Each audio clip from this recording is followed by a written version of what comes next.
Good evening, ladies and gentlemen. Welcome to the Rogue Wave Podcast, the frequency for all things pop culture and the disruptors behind it. We talk comics, movies, TV, and pop culture every Wednesday night, 8 p.m. Eastern, right here on youtube.com/Rogue Matter and facebook.com/WeAreRogueMatter. Join the movement, go rogue. Download the podcast immediately following the live stream on all major podcasting apps. I'm your host, Michael Dolce, as always, joined by my cohort in crime, the Lord of the Radio himself, Mr. Hassan Godwin. How you doing, sir? What's up? What's going on? The usual. No hot water, kids home. You know, it's been an unlucky January. No hot water. You don't have hot water? That's week and a half, yes. It just got fixed today. Very exciting stuff. From a boiler that was a little over a year old, which is what took so long, because I would have just paid for a new boiler. But I was like, no, I just paid for a new boiler. It was very expensive. I had to go through the manufacturer. It was a whole rigmarole. I won't bore you with the details on air. Did you say rigmarole? Yeah, I did. I went rigmarole with that one. All right. We're gonna pass that. All right. So, well, I'm glad that got fixed. Yes. I'm glad that problem is over. Yes. I don't know what a rigmarole is. That's gonna hold me up for a little while. Is that gonna haunt you? I'll try to get past it. I'm happy with that. I'm happy if it haunts then. Because that's not nice. You're not supposed to be. You're not supposed to want to haunt my thoughts and every week. That's all. That's what gets me going here. That's what keeps me coming back. That doesn't make for a working relationship. But all right, fine. That's the way you want to play it. All right, I love it. I don't know. It's a rigmarole. I'm gonna be on Google for the rest of the show, trying to look up rigmarole. Fair enough. What does rigmarole mean? Just help me with that, and then we'll leave. We'll walk away from it. It's a series of unfortunate actions that have to. It's an offshoot of rigmarole, right? Yes. Rigmarole, is that what it was supposed to be instead of rigmarole? Rigmarole, yeah. Okay. Rigmarole actually probably doesn't exist then. Did I coin that? I don't think rigmarole exists, but I think rigmarole ironically encapsulates the meaning of rigmarole better than rigmarole. Yes. A rigmarole, a lengthy and complicated procedure. Yes. A rigmarole, something Mike Dolce just made up. Yeah. Well, see, you're famous now, though. See, right? Also, you are on Google. You have Google meaning. Yeah. Or I just blatantly lied and said I was on Google. But, come on, no. Never admit to lying. Never admit to lying. Everything's all good. You know what? Ironically, you may have been quote unquote incorrect in pronouncing rigmarole for rigmarole. Yeah, but I stand by. I think rigmarole is much better, right? It's that better. Yeah, I think so too. So that's how I'm going to pronounce it from now on, much to the chagrin of every English professor that I come across, which happens a lot. What do they know? Yeah, we've got a great show tonight. We are going to dive. We're going to do our first Spin the Racks of the year. I want to do more Spin the Racks because I've been reading more comics lately. We leave the song out of it. That'll be fine. There's that too. I mean, that alone is part of the reason to do it. I mean, there's no question about that. I mean, yes, there's plenty of questions about that, Dolce. It's silly, but no, you just don't listen to my questions. But I want to dive deeper into the comic book world and play the catchy theme song while we do it. We are going to do a rogue file on the passing of Bob Saget, just to kind of go through and sad news. Yeah, it was sad, sad news, but I have a deep take on the reaction to it that I think I may too. I may also have some kind of a take on it. So we'll see. I'm excited to hear. But first, we're gonna go rogue or go home. What is on your TV, your DVR, your streaming service? What's going on? What's going on lately in the? I don't think you want to know about that because there's nothing exciting about it. I just got a Steelbook. What is that? Edition of Steelbook, the DVD when they come in the Steelbook. I thought there was a book like teaching you how to steal. which is great. I didn't know that's an ironic name. Yes, the Steelbook. Yeah. A new edition came out, so they've actually added to it. Steel, they've added rigmarole to the Steelbook. Just now, it's part of their latest. About 5 minutes distract ago. people with a rigmarole and then take their stuff.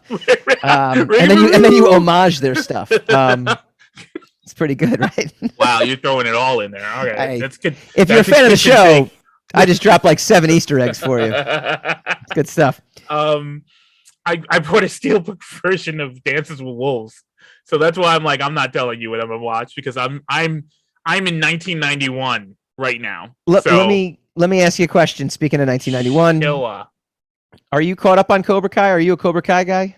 I am caught up on Cobra Kai. I saw season 4 of Cobra Kai. All right, I'm trying to catch up. I'm on season 2 right now. I enjoy Cobra Kai. It was a show that my wife and I both enjoyed when it first came to Netflix, but that was prior to season 2 coming out, or it was just when season 2 came out. And my wife was like, "Oh, we got to watch this show," and she's like, "Oh, we got to watch it together."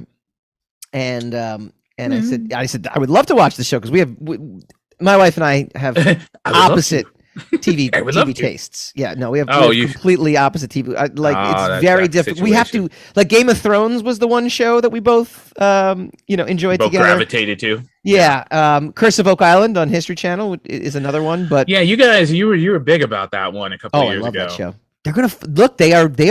I'm telling you, they're gonna find something. Anything, man. They're not finding anything. They're finding gold and silver right now. Gold and silver.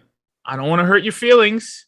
We're friends, but it's like Ghost Hunters, man. It's the same. But they're actually finding, whether or not they're finding gold and silver, they are finding a lot of stuff that's dated to the 1600s and the 1500s, things like that. So it's cool. But anyway, Cobra Kai was supposed to be our show.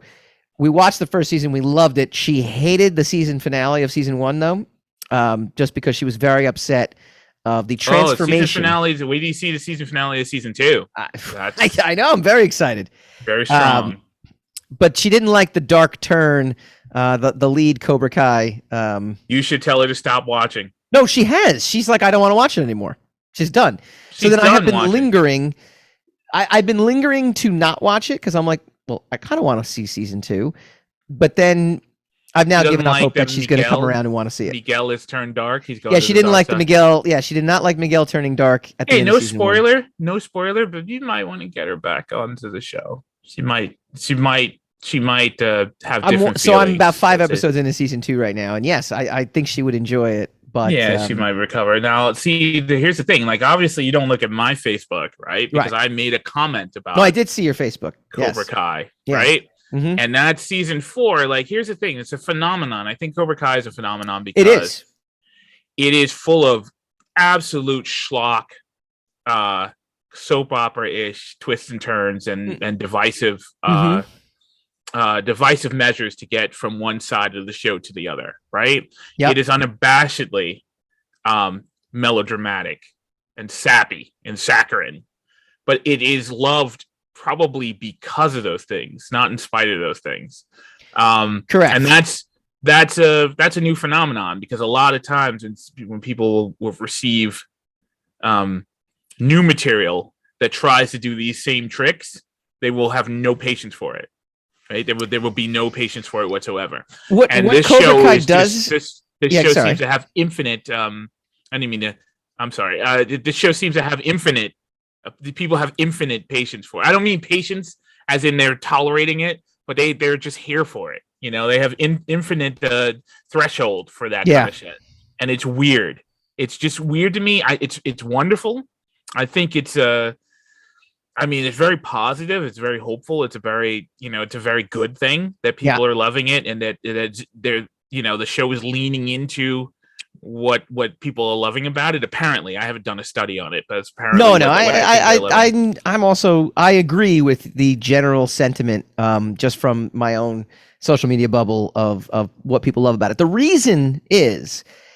And the reason this show has built up such equity, as you have eloquently put, I like that term, by the way, built up equity. I like that one. That's like you liking my term of bandwidth. Bandwidth was a good term that we bandwidth. Yes, bandwidth is a good term. It's not as good as rigmarole. But I have taken the coining cake prize I'm writing trophy with that down one right now because I don't want to forget that.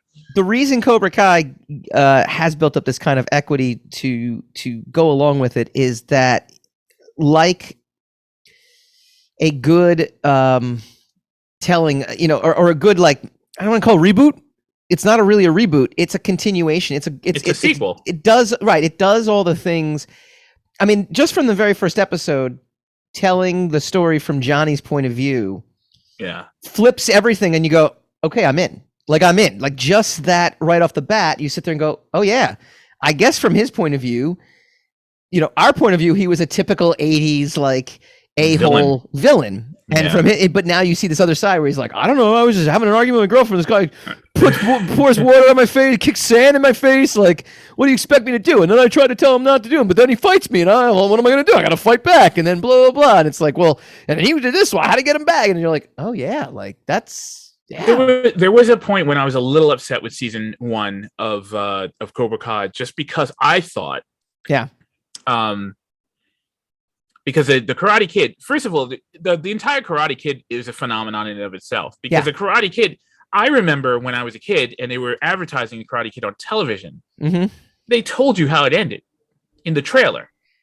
They said, by the end of this movie, you'll be up on you'll be up cheering, and and I'm like, well, obviously he wins, right? Because now it's I'm not going to be cheering if he loses. Well, in theory, but then you're like, well, I mean, he wins, right? I hadn't seen Rocky, so I didn't know that there's a possibility that the champion couldn't win, right? Yeah. Okay, so fair enough. And I was also young, but I was like, well, I already know how it ends. I'm not going to go see that. And I went to see it with my mom and my mom's boyfriend at the time. Great. It is actually a great family movie to go see. It was. And it was just kind of, as dumb as that movie was, it was awesome. I don't know how to describe it. It's not a sophisticated film. So the writer of that movie wrote one of my favorite how to write screenplay books of all time and referenced that the entire time. It is a textbook perfect screenplay. Yeah. In terms of act structure and arcs and rising and falling action and stakes, which is one of the reasons my wife has given up watching it with me too, because the entire time I'm watching season 1, I'm like, look, this is a perfect character arc for Miguel. They put him out here, and then they brought him up here, and then by the end they give him this like a legitimate challenge to why he would be here. And now, oh my God, what a character arc! And she's like, I'm not watching this with you anymore. like I'm done. But she's like, here's my overbaked take on it was I thought, because the Karate Kid is such a 80s iconoclastic piece of material about morality and righteousness and and being sensitive and being able to be sensitive and still being able to defend yourself or whatever. I thought when we were going to watch it, we were going to see the show from Johnny's point of view. I thought the show was going to justify the other way around of seeing it. Seeing it from from the quote unquote bad boys position, but I thought it was gonna, like, how you see a movie about a movie made by a pacifist, and the entire movie is justifying the pacifist way of life of nonviolence. Then you watch a movie about war, you watch a movie about soldiers. Yeah. And then you get, and it justifies the fact that we need soldiers also, So I thought that the first series was going to justify that we still need points of view from Johnny's perspective. But I mean, throughout the series, he sort of became a good guy, So it was sort of, I thought it was sort of I thought it was sort of a backpedal from the potential of what the narrative was going to be, but it wasn't. Turned out I was wrong about that, but it was, it turns out it was fine what it was. And also it was it's kind of a character study of, nobody's black and white and everybody's kind of nuanced and everybody has their kind of thing. But in spite of telling you that, it's also saying, yeah, but this is still a fairy tale. It's just a weird phenomenon, and season 4, again, no spoilers. Leans really heavy. You're very good at not spoiling. I agree with you. You're excellent at not spoiling it for me. I will get to it. I will actually. Like I said, midway through, so I'm doing pretty good with it. Season 4 just really leans heavy into the melodrama, but people are here for it, man. Nobody's upset about it. Nobody thinks it's taken a wrong turn yet, and we're 4 seasons in. So that's intense. That's pretty substantial. Find that 5 seasons tends to be the push point for most people. I don't know. Sometimes it's 3. Sometimes you don't do better than the 3rd season. Sure. And then people are like, it's been on a decline ever since season 3. So, there's always opportunities to mess these things up. I'm not saying the show is safe by any stretch of the imagination. Right. And which we'll talk about later. You could get all the way through a series and then get to the last episode and have the general consensus be that you didn't stick the landing and suddenly the whole show is crap, which is what I'm experiencing going on now with the Dexter. So that's a good reboot. I like your segues. So talk to me about Dexter. That is another show that my wife actually loves, but I've never seen an episode. Oh, you've never seen an episode of Dexter? I don't even know where to start. You know the premise, though, right? I am up on the pop culture. Okay. Yeah. Well done. Look, they brought it back. I don't know why they brought it back. They brought it back for the sake of bringing it back. It did its job. It was the most watched show in Showtime history. That last. I think the last episode definitely, but I think the series in general, in Showtime history, people love Dexter. Yeah. But one of the big sticking points with Dexter was that season 8 ended terribly. The season 8 finale was horrendous. I've heard something about like a lumberjack or something, some sort of thing. Let's not even get into it because it could. If I started to get into it, it could be spoilers. It could have. So let's not. This I don't know if this was a selling point of this one. I don't know if it was part of the marketing of redoing the season, but everybody considered that since we're going to get a little more Dexter, this is an opportunity for them to make up for the season 8 Correct. finale. Yes, I heard big things about this. But I don't know if that was Redemption part of the Theater. Official, I don't know if Redemption was a part of the official marketing of it, but that's basically what people labeled it as. Mm-hmm. And apparently it didn't work because no one's happy with the season finale. Now, is there going to be another season, or is that it? I think. Who knows? So I mean, maybe were I to elaborate on that, we get into spoilery territory. I got it. Who knows? Okay.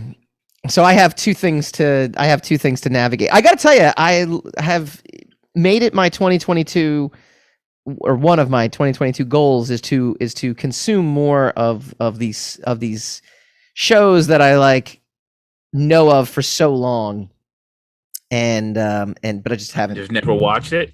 Yeah. Like I'm trying to work things into I'm trying to change up my daily routine so that I am more inspired to watch these kind of things. Because a lot of times, like I said, and again, if you're a fan of the show, I'm just exhausted by the end of the day, working straight through, watching kids and all that other fun stuff, to the point where like 9 o'clock at night, I'm like, I'll watch Ancient Aliens because it's just, I don't have to think. It's very, UFO conspiracy shows, awesome. I'll watch them all day. I've seen them all. I know all of them. I'll still watch them over and over again. Netflix has a new one out, and I'm like, yeah, they're talking about Roswell again. I've heard about Roswell a million times, but I'll watch it again because I don't have to think. It's very good. Sports are like that too. But so Dexter should be on the list as well. One show that is on our list regardless, mutually, not you and my wife, but just you and I. Book of Boba Fett, episode 3. Spoilers for anybody who hasn't seen it yet. I am just thoroughly enjoying the show. I'm enjoying it for the time capsule aspect to it, where I'm brought back to being 7-8 years old and reliving that whole. Like everyone's complaining like they need to get off a desert planet. I don't disagree with them, but I love the fact that they are just like really exploring Tatooine in a way that we haven't seen before.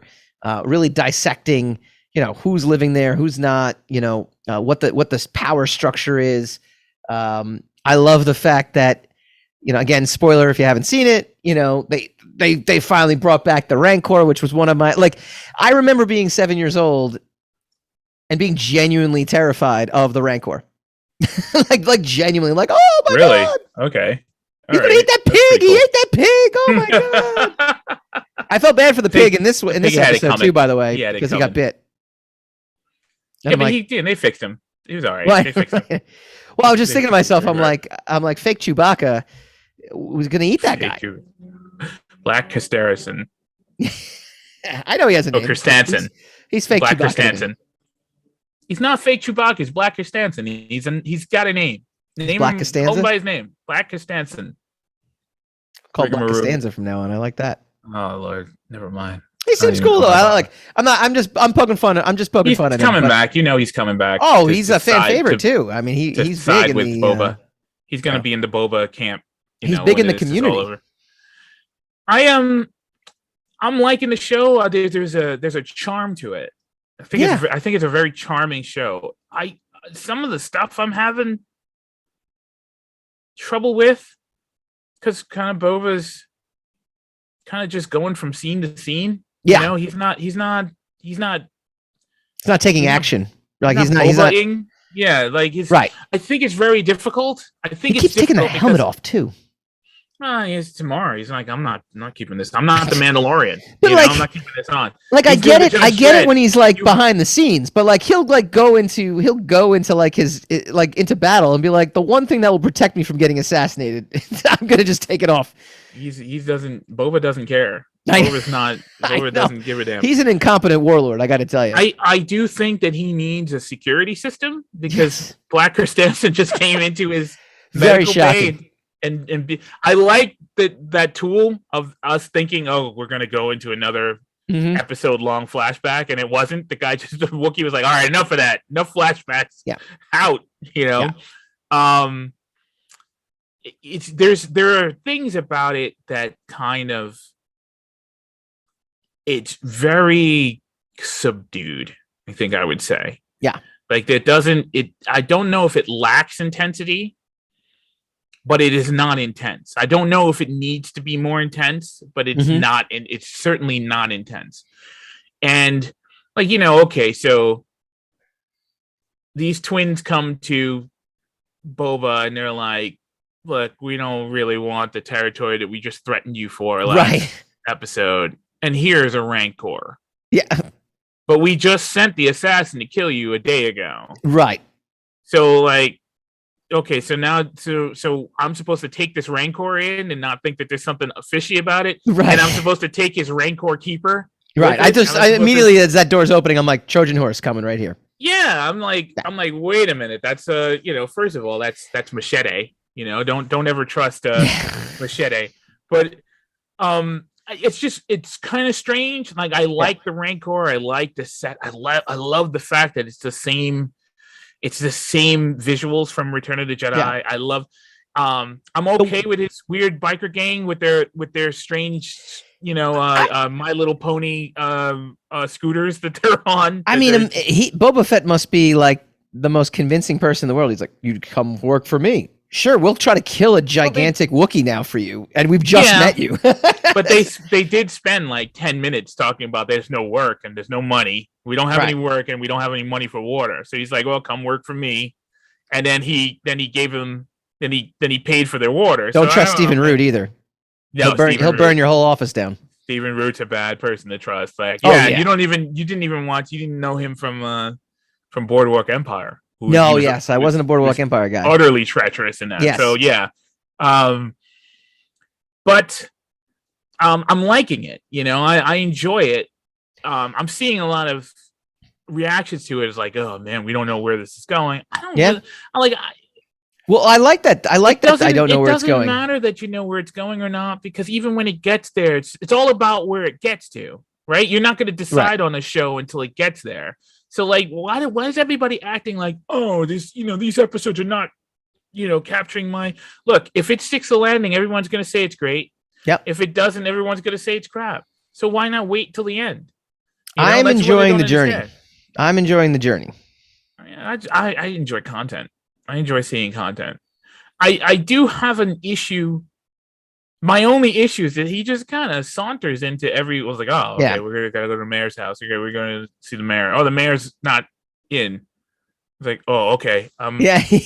I'm gonna go press this button. It's like weird. That's not. He just keeps showing up at places. I agree. Yeah, Like he it's just keeps like, showing holy up, shit. and then it's you're sitting there going I'm sure I mean, Jabba didn't go as many places as Boba no, went, Jabba you never know? left. People came to Jabba. It was a Yeah. whole different thing. And then he's taking his mask off, his helmet off. Yeah, I have little nitpicky things, but overall, Well, I mean, I the am also- helmet. The problem with the helmet is because of Mando, right? Because he never took his helmet off, so everybody's kind of used to like seeing a character emote through that T visor. Yeah. But Boba's like, I'm not a Mandalorian. F you. You know, I can take your helmet off. I can do whatever I want. I know why he does it. I just feel like he does it in the wrong places where you're sitting there going, if you're gonna like, aren't you opening yourself up to assassination? Yeah, but he's being a tough guy though. You can't be a tough guy through a helmet. I guess you got to take the helmet off to be a tough guy. I don't know. I have no idea. I enjoyed it. I'm liking it so far. I don't know what this means, but it's the name of the segment, so we're gonna do this. Go Rogue or go home. Book of Boba Fett so far. I'm gonna go Rogue. Right. I'm not going home. Go Rogue is just cool. Like it's cool. Like I think we're gonna define what that means, and that's yeah. What You got it. You know, next time let's work. Well, I said I don't know what it means. I prefaced it by saying I'm not actually giving you. Let's go through that in the production meeting now. Like, don't say that to me like on the air. Like, no, I think it's great. I think we could every week we could come up with a different see, that's confusing to me. That confuses me. Do not try to confuse me. Cobra Kai, season 4. Go Rogue or go. Oh no, Cobra Kai in general because we haven't gotten to season 4 yet. Cobra Kai. Yeah, you haven't gotten. I've been to season 4 and back. Damn it. The definition Cobra of we is still correct in that statement. This season, your wife's not on the show. Cobra Kai. And go she Rogue quit. or go home. She already quit on the show, so there's no we. It's only you. No, I'm getting there. I'm midway through season 2. I say go Rogue. And Dexter, New Blood. I enjoyed Dexter, New Blood. I say go Rogue, but all right. Look, I'm not the masses, so apparently they've spoken on it. Who knows? I like it. All right. Let us know what you think. Go Rogue or go home on the 3 items of content that we discussed. When we come back, we'll do a Rogue file. It's unfortunately a sad Rogue file for a comedian who apparently impacted a lot more people than we might have suspected. But we'll give you our take on the passing of Bob Saget next.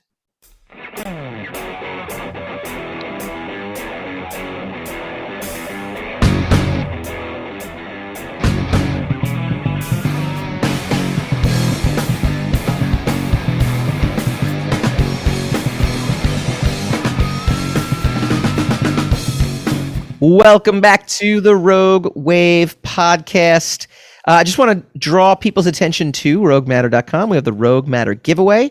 It is supporting a Rogue artist, a sneaker aficionado, Elijah Rutland. He's got a very, very cool sneaker giveaway that we are a part of. It's at Fit My Soul on Instagram. So check out his profile. You'll see all the creative designs he's got. He's really amazing. Head over to Rogue Matter, fill out the form, get in. The giveaway will be ending very soon. I will get a concrete date next week, but essentially we were running through and you get a chance to win these awesome kicks on roguematter.com. All right, this is another installation of the Rogue Files, and originally I got to tell you, the impetus for creating this segment was to just profile, rogues in the industry, especially around the time that maybe something new is coming out. We've done one, talking about Daniel Craig and James Bond. We've done some Rogue Files, Tom Hardy when Venom was coming out, and that was the initial intention. The last 2, unfortunately, have been under poor circumstances. The George Perez one we did on the news that he has terminal cancer, and now, I can't think of a scenario we would have done a Bob Saget Rogue File, but unfortunately, he suddenly passed away at the age of 65, and very young. Yeah, and the response on social media. We could do a Rogue File on Betty White. We should do one on Betty White, but again, instead of doing a Rogue File on the 100th birthday of Betty White, we would be doing one, on her not making it 2 weeks before she was about to turn 100, which is pretty messed up, man. Yeah, well, that's a good segue into I think what the reaction we've gotten from Bob Saget is. I think that for a lot of people, look, I grew up on Full House. I'm not going to lie. That was right around the time, that Friday night ABC lineup. I mean, there's a time, and I don't know how it is now being 7 or 8 years old with the internet, which we never had, right?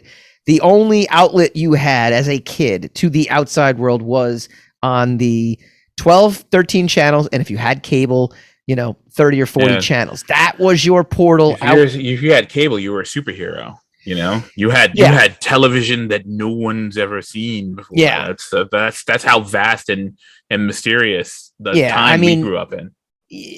Again, I would sit there and say maybe cable originally was maybe like 30 or 40 extra channels when I was cable 7 was or 8. The equivalent to the internet back when we were growing up. That's my point, though. You didn't have a lot when you were 7, 8 years old to connect you to the outside world. If it's a Friday night, essentially, basically, like it's a Friday night. If you're not having a sleepover party with your friends, which didn't happen except for maybe on your birthday, you weren't interacting with other human beings unless it's your siblings, right? Right.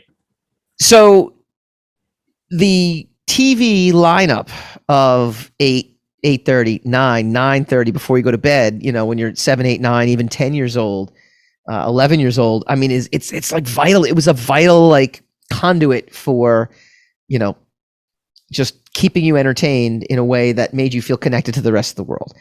And so maybe the reaction that I think we're getting, because you sit there and say, well, Bob Saget was a great comedian. He was a very raunchy comedian, ironically very the opposite of the Tanner family. Yes, that he represented. I remember being surprised seeing one of his acts. I'm like, oh my god. Yes. That's the father from Full House. What's he doing? Yeah. So I mean, like Don Rickles. And he was. I got introduced to his comedy through Entourage, where he played himself as very very opposite the Tanner family purposely. I think to maybe generate some new to get out of that to get out of the typecasting. Yeah. But I think ultimately people were really struck with a piece of their childhood suddenly not being there anymore. And I think that's, it kind of resonated. That's my take, at least, on why the reaction to his passing. It's a big deal. He was a big part of our,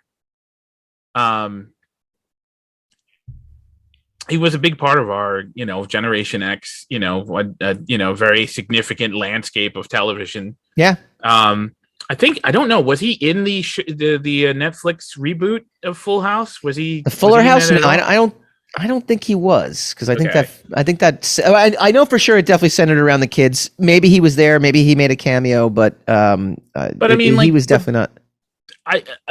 My reaction to his passing was to be, I was upset that he passed away. But then it was followed by surprise that so many people, like, it just kept coming up. You ever hear that someone has died? Like, oh, that's too bad. Right. And then it just keeps coming up. And then everybody has something to say about it more and more. And so it starts to lead me to believe, like, wait, am I missing something about Bob Saget? Like, was he more in the public eye than I thought he was? Because I had a weird reaction to it. It's like, this keeps coming back. It was almost like, a politician, like a public official had died, like unexpectedly. And so now we're, not only do we have the shock of that person's death, but then we have investigations as to why this person died. Right. I mean, nobody really investigated why Betty White died. Now, obviously there's a reason, but there was a big deal of what killed Bob Saget, Yeah. And I'm like, well, 65 is not old by our standards anymore. But that's not young, right? And it's he was a young 65 too. I was very shocked because he doesn't look 65. In your head of what it. Yeah, but I mean, Ming-Na takes the cake though. Oh my gosh, she's almost 60. Ming-Na and who's the other actress on Book of Boba Fett? Who's in her? She's in her late 50s too. Yes, Jennifer Beals. Yeah, holy cow. Yeah, they held up. Yeah, they've definitely held up. I hate to say that. That's terrible. But anyway, Bob Saget is. But 60 isn't 60 anymore. Right. When we were kids, people who were 60 was on the door. People who are 40 look 60 now. Like, Right? Like Bob Saget looks like what a 40-year-old used to look like in the 80s and 90s. Now, I don't know if that's just there's better makeup or people are just taking care of themselves better. Probably all a combination. I don't know. Look, I think the food's a little better. Right. I think there's less preservatives and all that stuff that we're eating. That Man, they were eating. Really, that was fattening people up like big time back then. That people were eating in the post World War II era, because that's kind of where we came up, and we were raised by the boomers who came up in the post World War II era, the World War II and Korean era, where there was rationing and there was so in the 50s, in the boom of like industrial proliferation and all that stuff. I just think everything was a little spiked a little bit, because those people seem to age really fast. Like when they were old, they seemed like really old. My grandmother looked like my grandmother when she was 60 when I was a kid. She was in her 60s, and she died in her 80s, and she looked the same from 60 all the way to 80. Let me blow your mind a second. Let me blow your mind a second, because it's funny. I was having this conversation with my cousin over New Year's because I introduced Goonies to my 5-year-old son, by the way. Okay. Huge hit with him and did he realize that Thanos was in it? was He doesn't know who Thanos is yet. No, he doesn't know who Thanos is yet. I mean, he knows the character Thanos, but he's not Marvel movies. I'm waiting until he's got to be a little older for the Marvel movies. That's a good move. We were talking about Ma Fratelli.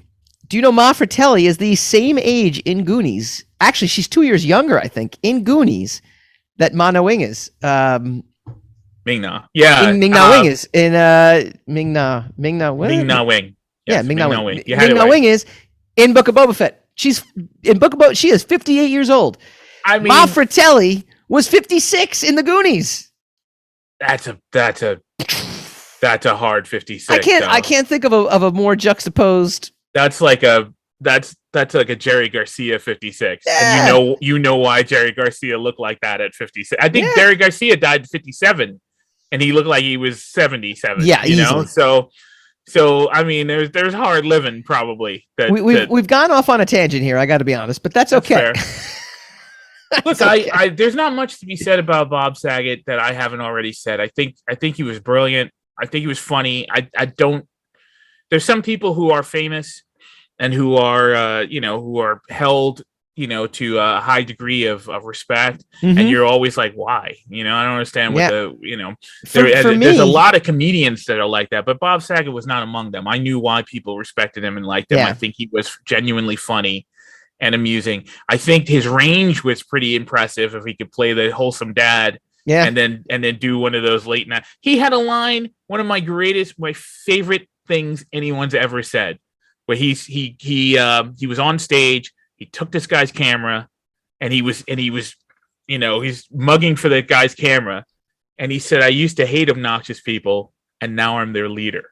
And I thought that was the funny thing I've ever heard. So I mean, he is definitely a loss. I'm just surprised that so many people felt that way about him, that he was that prevalent. Well, for me, again, How I Met Your Mother was one of my favorite shows, and he was the voice of How I Met Your Mother. He was the voice of Ted Mosby. Okay. It is. That's the relevance, because I never watched How I Met Your Mother. I've never seen that show. Yeah, no, he was great. It was funny because it's supposedly Ted Mosby, 30 years or 20 years later in the future, telling the kids about the mother in it, but it's Josh Radnor playing Ted Mosby as a New York, as a 20-something New Yorker in his quest to find the woman of his dreams. But it's Bob Saget's voice actually telling the story, and you're like, no, I buy it. I don't know. Something I don't know why.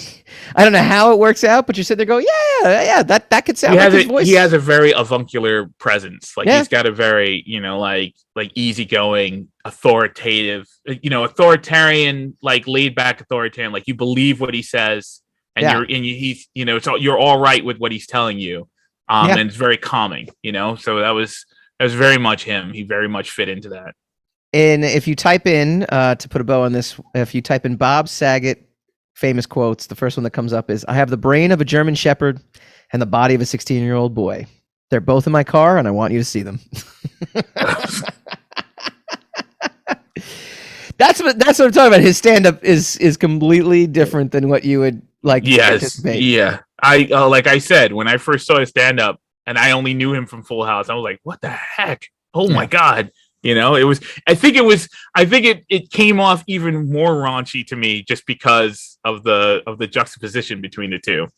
But it's sad, and he was really young. I think they're saying it was like sleep apnea that he died from. Interesting. There wasn't any drugs or alcohol. No, They ruled all that out. So I think they're saying he slept the wrong way and he died. That's terrible. If that's the case. Man. That is. Fuck, everything will kill you, isn't horrifying. it? I just think myself for that. I'm like, what? Dude, man. That's not cool. Life is always out to get you, isn't it? It is. It's looking for you. It's got a flashlight and an infrared and everything, and it will find you. On that positive note, we come back. We will discuss. We will spin the racks because we haven't done one yet for 2022. Coming up next.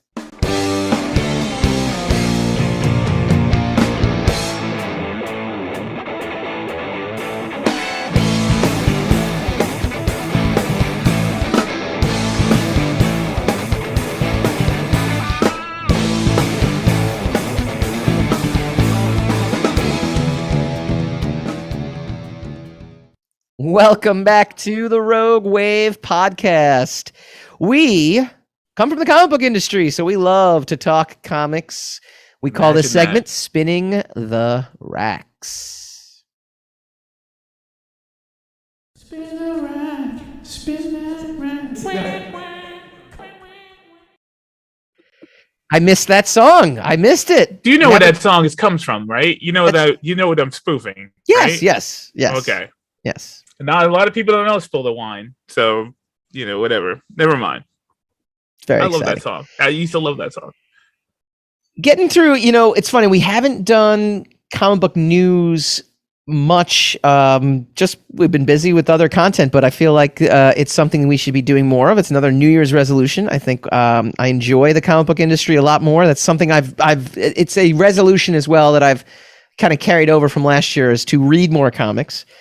It's funny because we make comics, but that doesn't necessarily mean we actually have the time to read them. Or actually, I'm alarmed at how few comics I read. Actually, it's kind of weird. Like a long time ago, a friend of mine told me that if you want to be in the comic book industry, you got to stop taking comic books seriously. Mm-hmm. Which is kind of a weirdly prophetic thing to say, but I think I took that a little too to heart. So. Yeah, I'm sorry. Well, I think it's funny because I think there is a void where like a Wizard magazine used to be. I mean, you basically had Wizard magazine was the tangible form of knowing what's going on in the industry, Comic Buyer's Guide as well. And then you did have the internet in the 2000s but you had Ain't It Cool News, you had Bleeding Cool, you had Newsarama, and you had comic book resources. So I always felt like I personally always had a grasp on what was going on in the industry because I always felt like it was a big deal. I also think with the proliferation of streaming now, I think streaming has I don't think we even understand how much streaming has impacted just all the old structures. I know we do. I know we talk about how it's impacted the old structures of delivering us, but the fact that we're calling it content alone is something it's changed the dialogue. And I don't know if I'm not going to say good or bad. I honestly don't know, but I do know it has changed forever.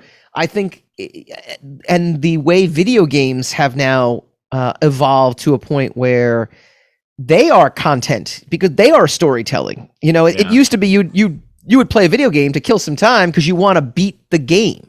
Right? Now you're beating the game, but you want to be part of this narrative and part of this storyline to beat the game. I mean, you did have maybe like Ninja Gaiden back in the 80s was maybe the precursor to what we experience now, where you wanted to know the story, and to know the story, you had to beat the levels, so it wasn't just accomplishing a goal. It was very basic. It was just run up a flight of steps, beat everybody up on that stair, like Tekken, or something like that, where it's like just beat everybody up on this level and then get to the next level. And each level all looked the same, and it was all the same. It was motor. That was the majority of video games. But then you had the Ninja Gaiden, you had Final Fantasy, you had Dragon Warrior, where all of a sudden you were it was like a choose your own adventure book, but like way better because like you're really literally controlling everything. Right. And I think that is something that has, to me, and this is just my own feeling on it. I don't think this is not my feeling on what the rest of the world might feel like. This is just my own internal feeling. I don't think the storylines in comics that used to mean so much to me, I'm thinking back even in the 2000s, like Identity Crisis or Civil War or, I feel like they've gotten so dwarfed because we have so much other content out there that it doesn't feel as important anymore. I mean, in the 2000s, in the 90s, especially the 90s, forget about it. And for you, in the 80s too, because you first got into comics in the mid to late 80s, whereas I was, 89 was like my first, awareness of all this stuff. I think that the storylines, the mega crossovers that were happening, the things that we only dreamed of, Marvel versus DC, we used to really, because there was a void of cool content. There's a void of this. So, I mean, we used to spend most of our time dreaming about the cool content we wish we had. And now I feel like, well, we have it all. I mean, we literally have everything you can think of. There will be a Marvel and MCU Warner Brothers crossover at some point in the movies, which would be, I guess, the final straw. Yeah, I don't know, man. I think the world would explode. I think that'd be the end of all the franchises, though. I think once you do that, I think there is a way to go too far. And once you do that will be. Yeah, I don't know. we keep thinking about it, but now I feel like the same. I guess that's the best way to put it. I feel like the discussions we used to have about the comic book industry, now we're just talking about the streaming services and the movies. Yeah, I know. Like what to you is the real continuity now? To me, the real continuity is the MCU, because Marvel continuity is so far gone at this point. Really, I don't know. I don't think I believe in canon anymore. Because everything gets changed so substantially that it's whatever canon that you want to follow. It's whatever canon you believe. Yeah. We could see, it for some of us, canon could go wrong. Like for some of us, like look at the Star Wars universe. If you don't like the sequels or the prequels, then canon's all ruined for you, right? So you get people who pick and choose. Like I like the prequels and the originals, but I don't like the sequels, or I only like the sequels and I don't like the other two, or I only like the original. So I mean, I don't think canon. I think canon only matters to the marketing people, like to the people making the stuff. Like this is actual canon, because the fans are just going to follow what they follow. I don't know. I'm speaking for myself. I don't believe in canon anymore. I don't think. Yeah, that's fair enough.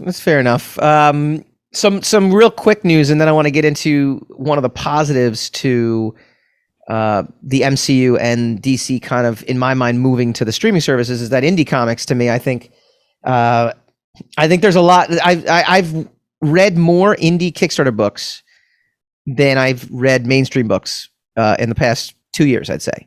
And that's not altogether great, because trust me, I've backed a whole bunch of books that I'm just like, wow, this book is terrible and it is amateur. And I won't, I'm not on the show to bring down anybody, but I've definitely backed enough books where I'm like, yeah, well, that's why we're not naming names. Right? Correct. But I've definitely, but in the course of that, I've also come across some stuff that I'm like, wow, this is actually really legit, really good stuff. Yeah. So we'll get to that in a second. Dark Horse got bought by a Swedish gaming company, and this was over the Christmas holiday break. And I just wanted to get your take on the deal, because you worked at Valiant when they got bought by Acclaim. Yes, I did. It was a very famous, pivotal turning point for comic books in general, but definitely for Valiant. I can't speak too much to the financial circumstances of Valiant, other than it seemed like it was a really good thing to be bought by a bigger company at the time. And then, slowly, everything starts to change. Visuals start to change. Priorities start to change. Product starts to change, definitely, because we were suddenly doing, I don't know if we were doing too much. We were doing too many video game adaptations, but some of our comics became, like Turok became a big Acclaim video game. Yeah. And he was kind of a minor book, you know, in Valiant, in the Valiant lineup. Sure. That wouldn't have been the first one that we thought was going to be grabbed, you know, to become a book. And then, you know, there's a lot of gloss on it. There's more money to spread around. So I think what the problem was that everybody decided, okay, now we can be Marvel and we can be DC because we've got the financial backing, instead of trying to be Acclaim, you know, trying to figure out what Acclaim was. But that's very hindsight. But yes, I was there for that. That was a pretty big deal. So it's interesting in this case because this, first of all, the company's name is Embracer. And I guess apparently it's the Hollywood should stick with Dark Horse. Yeah. Well, the according to Hollywood Reporter, Embracer seems to be going all in on the trend of IP consolidation. With Dark Horse, Embracer very quickly has its hands on a lot of different businesses that can all cross over with each other.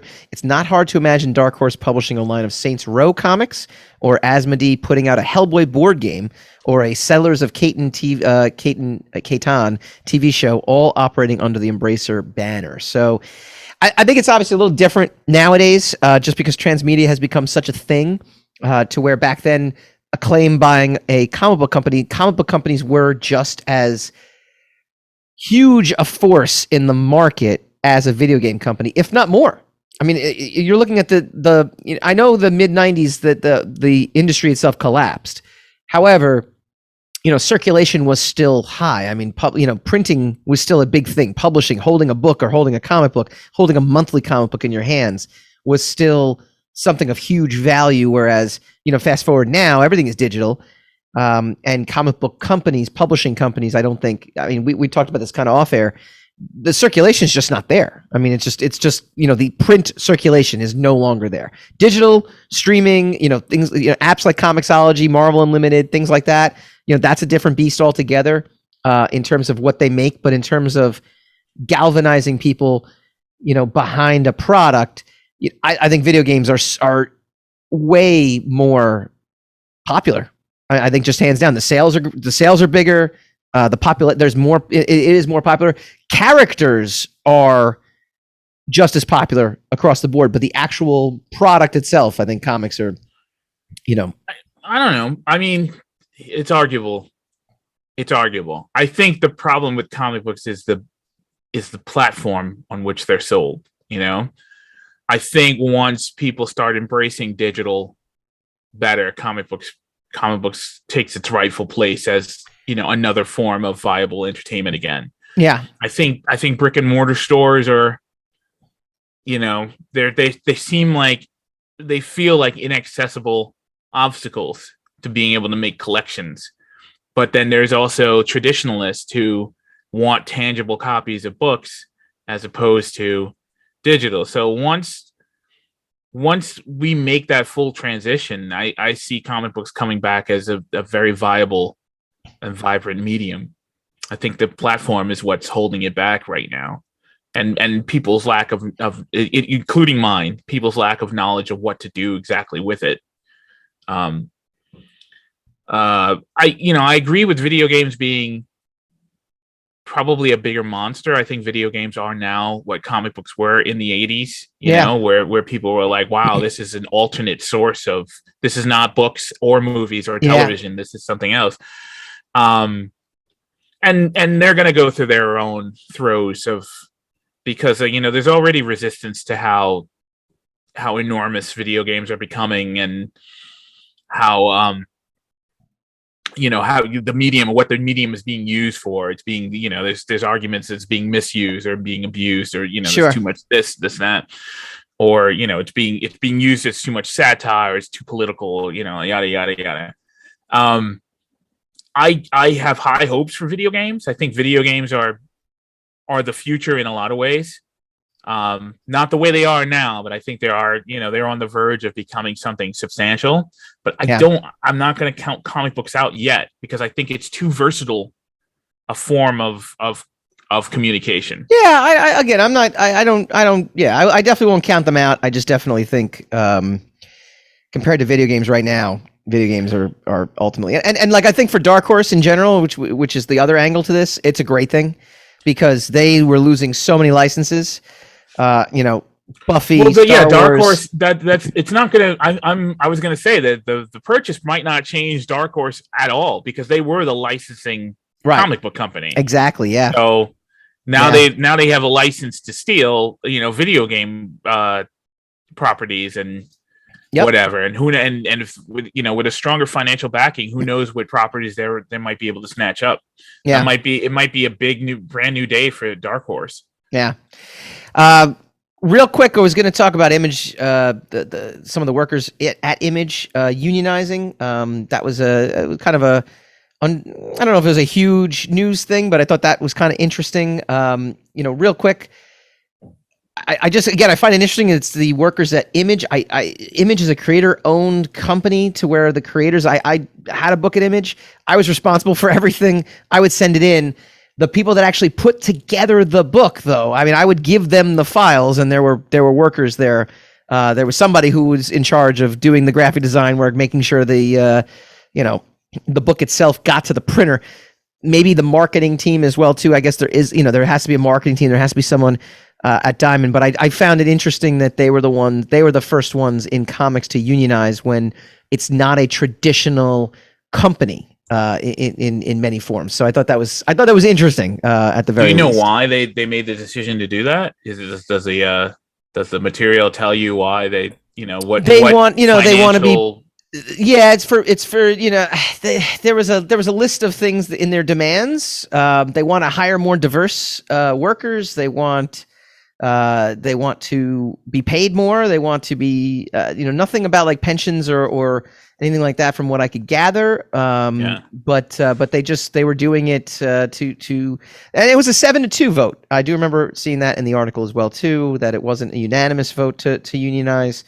It's just interesting to me. Again, it comes from Image. That's the part that I thought was fascinating to me, considering on the one end, Image was a groundbreaking company. So hey, all right, makes sense. Something groundbreaking happening in terms of the workforce makes sense to happen in Image, but it also is interesting to me because it's at a company that doesn't have a centralized, they're all unique individual studios as well too. So, what does that mean? Yeah, it's not. They don't have like an office, like a main hub, right? Where they are. Well, I mean, they do, but I guess that's the people that are doing it. But does that mean that Top Cow is going to suddenly just use their own people instead of to distribute to get to Diamond? Would Robert Kirkman's company all of a sudden, who knows? I mean, it'd be interesting to see where it goes.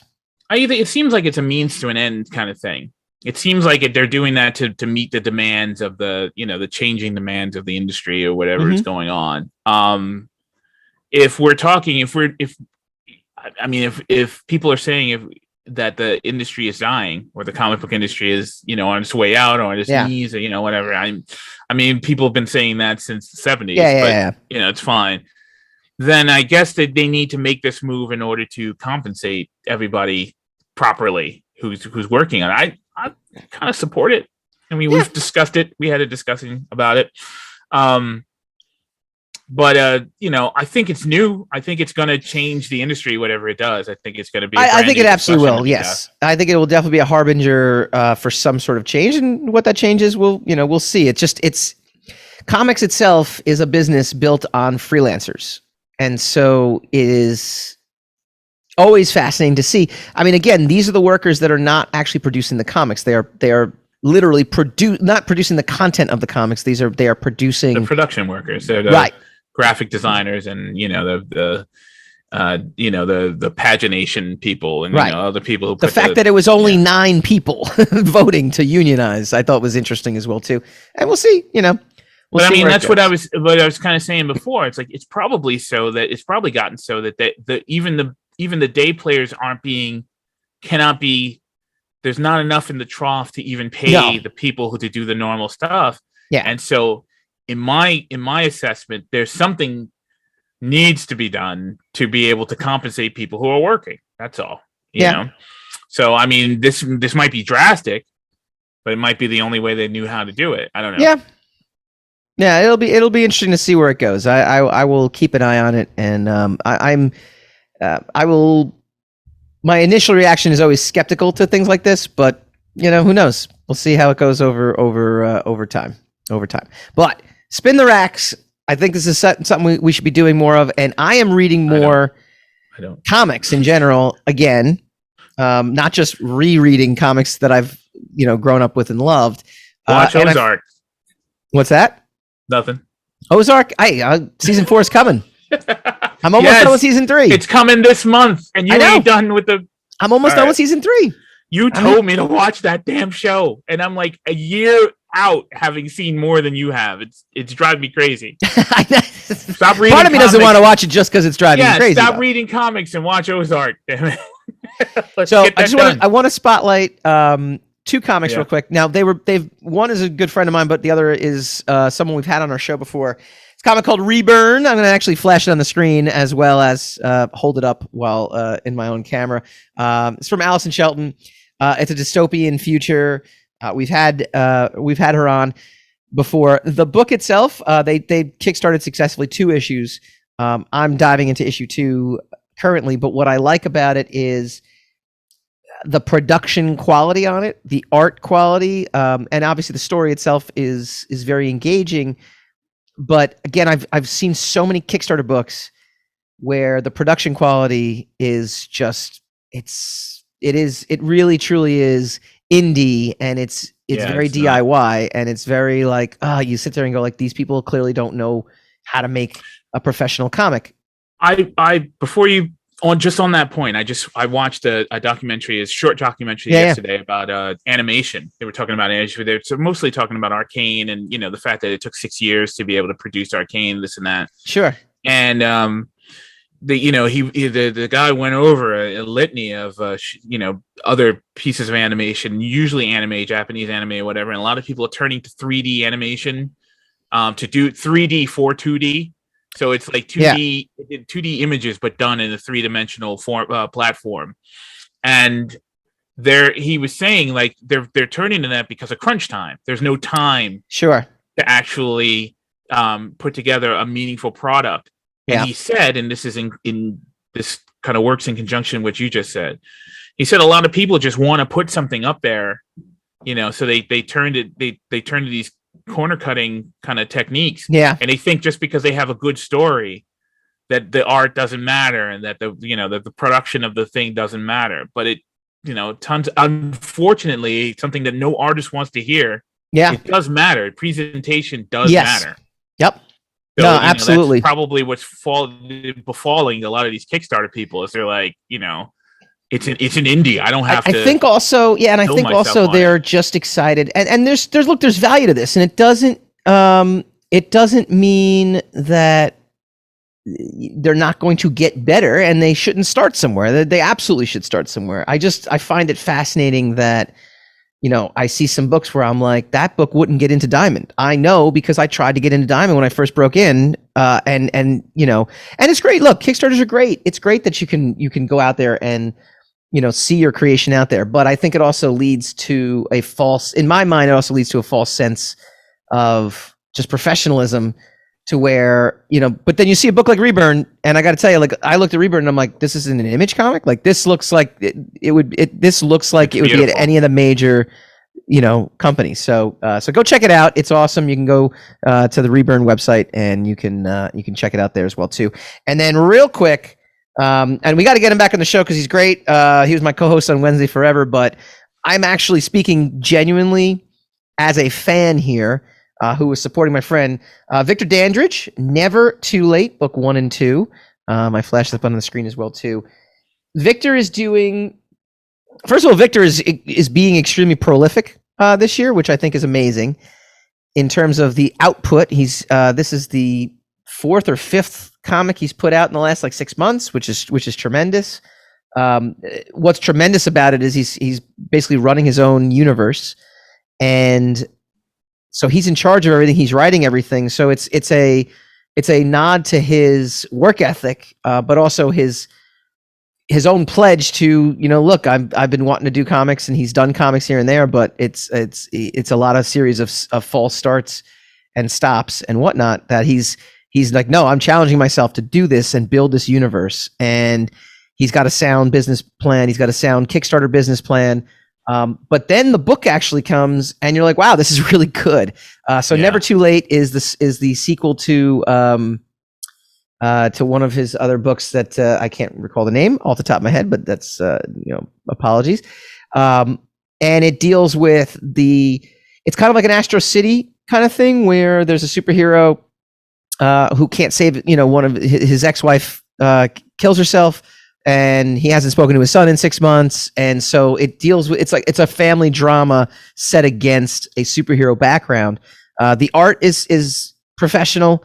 Edge is the artist. I actually have it right here as well too. So Harold Edge is the artist, and I'm reading this, and I also got another book along with it, which is called Point of Authority. And I'm just sitting there going like, wow. I mean, like this is from pacing to, story content. It's a Marvel book. Like, this is a Marvel book. Like, he's telling a superhero story. It doesn't look amateur. That's one of the number one things, and doesn't read amateur either. I mean, it reads like this. He should be writing a Marvel comic very soon. If I had my druthers, it's just very well done, throughout. I can't say more things about it. So I highly recommend it. Go out there and check it out. It's a great book. And it's something that, I'm happy that we have a platform to kind of say like, hey, I'm excited about this. Go out and check it out too, because it's something to be excited about. Awesome. And I'll get you the PDFs, man. I'm looking forward to it. I think like we said again, I think Kickstarter kind of changed everything also, but I think it's going to be the doorway we go through that's going to get us, that's going to bring the comic book industry, kicking and screaming into a more viable platform. Yeah. And look, there's nothing better than, like, as you say, there's nothing better than the comic book that's, where the person who did the comic book knows what they're doing, but also takes the time to have a great presentation. There's nothing better than a beautiful comic book. Yeah. So I'm thrilled with it. I'm thrilled to have read it, and especially like I said, Victor's amazing. He's absolutely amazing. So all the accolades are deserved. But it's nice too, because again, I'm not really just doing this for a friend. I'm doing if I didn't even know him, but I read the book, I'd be like, wow, all right, this is solid, man. This is just it's a bonus book. On two ways. It's a bonus that your friend makes a beautiful product, and it's a bonus that the beautiful product inventor is a friend of yours. It's a bonus. The Trouble with Love. That was it, by the way. That was the original book, The Trouble with Love, which came out last year, which I loved. I thought it was amazing. It was literally like a one-act play set against the backdrop of like a superhero dad and his son, and it was fantastic. And now it's like I said, it's got a very Astro City vibe in, taking tropes in the comic book industry. Sorry, not in the industry, but taking tropes in the comic book, like a comic book universe, and applying it to just like a family drama. So it's really it's outstanding. So hey, if you've got a book out there that you think we should be touting, I'm not saying we will. We'll read it first. But we won't say bad things about it if we don't agree with you, but we just won't show it. But if you do think there's some stuff out there we should be reading, send it in. We're going to try to spin the racks once a month and see what's out there for us. And Hassan, I'll tip it to you next time, so you can tell me if you've come across anything and that you would like to tout. Absolutely.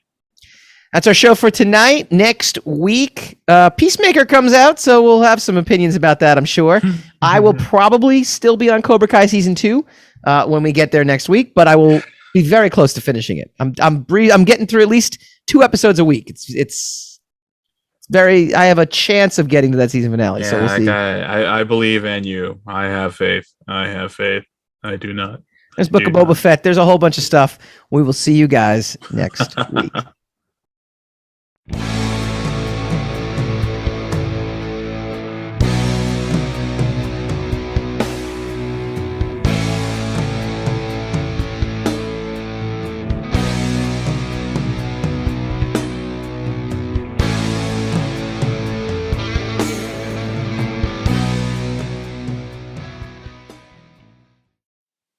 Rogue Wave.